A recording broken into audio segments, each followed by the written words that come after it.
It's been a long time since we got an Ancestor sequel in Assassin's Creed, closing in on a decade in fact, and what once seemed like a promising formula for the series has seemingly become lost over the years in favour of much more disconnected titles that now feel anthological in a sense, and for years many of us have been asking for a true character sequel to no avail. Today I'm going to talk about my thoughts on if we'll ever get another character sequel, why we should, as well as why Ubisoft haven't in years. Without further ado, let's get into this.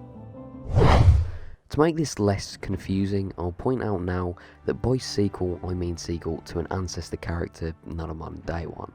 So the last time we saw a sequel was in 2011 with Assassin Creed Revelations, which closed off the story of the two main assassins at that point, Ezio and Altair. Revelations sold very well.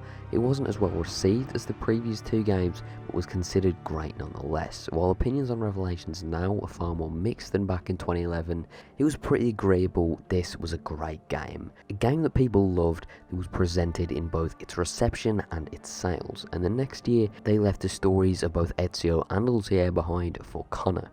And at this point in time, that's not a bad thing. In fact, it's a good thing. The story of both characters was closed off perfectly in a send-off the series is yet to beat, and to force another game with one of them would somewhat diminish that. But the thing is, they never did this again. After Connor, we got Edward, which somewhat makes sense given the relation.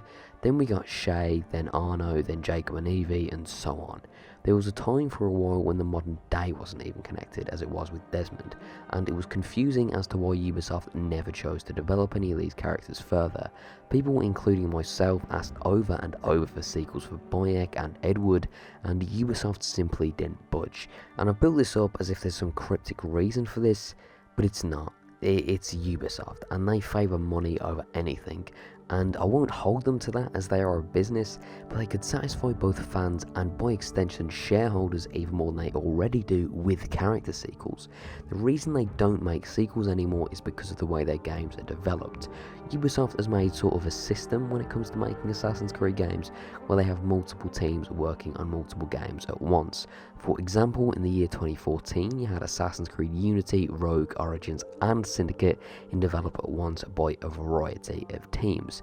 And once you realised that the game that would release in 2017 was being made while both games releasing in 2014 and 2015 were being made, it really shines a light on the corporate machine that pushes out these games. Not that the games within that machine are bound to be bad, because they're not. Many of them have been great because many of the developers clearly have passion.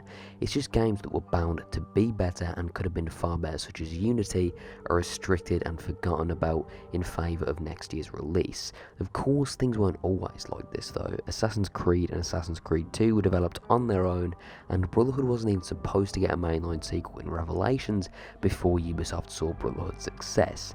Originally a game for the 3DS was planned actually, but they made Revelations because they knew it would do well, because ultimately it was a safe decision, which is probably one of Ubisoft's biggest issues. They are far too safe. After the release of Revelations in the year 2012, 3 mainline games were being developed because Ubisoft would rather choose the safe option than let fans find their footing with a character they really like, which in my opinion at least is one of the reasons we've never reached the heights we did in the Ezio days.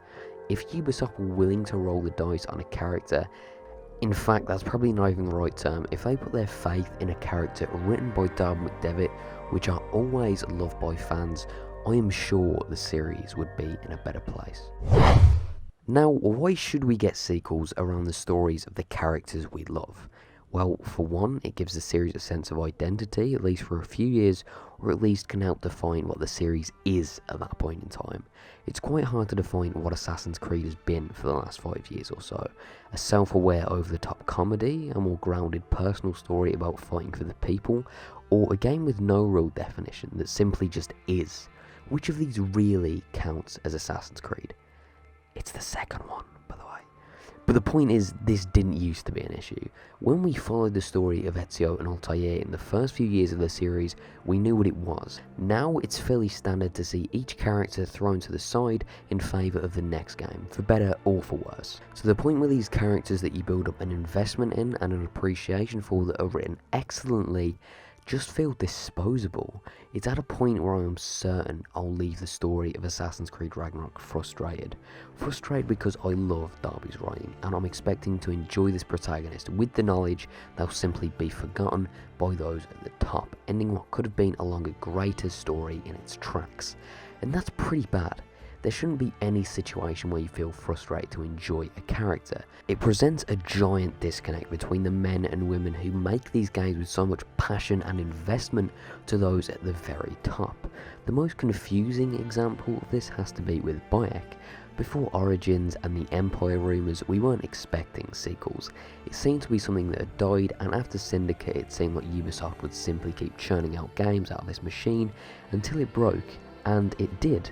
And that's when they announced they'd be taking a year off between the next two, which we hadn't seen for years at that point. The sales of Syndicate were underwhelming in comparison to the sales of Unity and Rogue, which were disappointing in themselves, so they decided to let Ubisoft Montreal 3 have an extra year creating their next game, hopefully revitalising the series and breathing new life into it. And they did, and people loved Origins. It sold very well and gave us Bayek, who quickly became a fan favourite character. And surely now that Ubisoft had changed and seen that their change had worked out for them, that they'd give Bayek another game, that finally it felt the series had found its footing again, and maybe we'd get some consistency. No. The next game, no matter your thoughts on it, was a complete deviation from the last that had thrown away the foundations of a new lease of life for the series provided by Ashraf and his team. It was worth it though, wasn't it, eh? Cassandra, Alexios, make Athens great again, you know?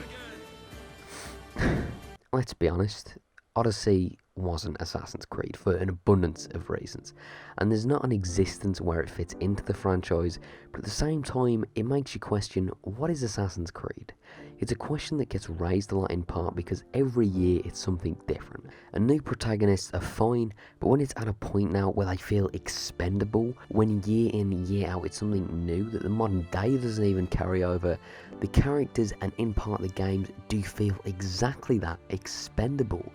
And it's a shame because so much effort has clearly gone into a lot of these just to be disregarded. Take Origins, a great game that should have led the series in a new direction, but it didn't, because as soon as Assassin's Creed was back in people's good books, Ubisoft went back to their old ways, and this shouldn't have surprised any of us.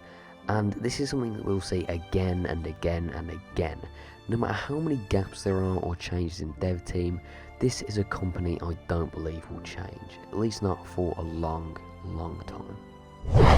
So anyway, thank you guys for watching. I really enjoy doing more like essay style content that isn't just speculation or top 5s and that. So if you do enjoy this, then maybe leave a like, and if not, maybe let me know why. And if you're new to the channel, be sure to subscribe for all kinds of Assassin's Creed content, looking at both the older games and what's yet to come. That's been it for today, and I will see you all next time.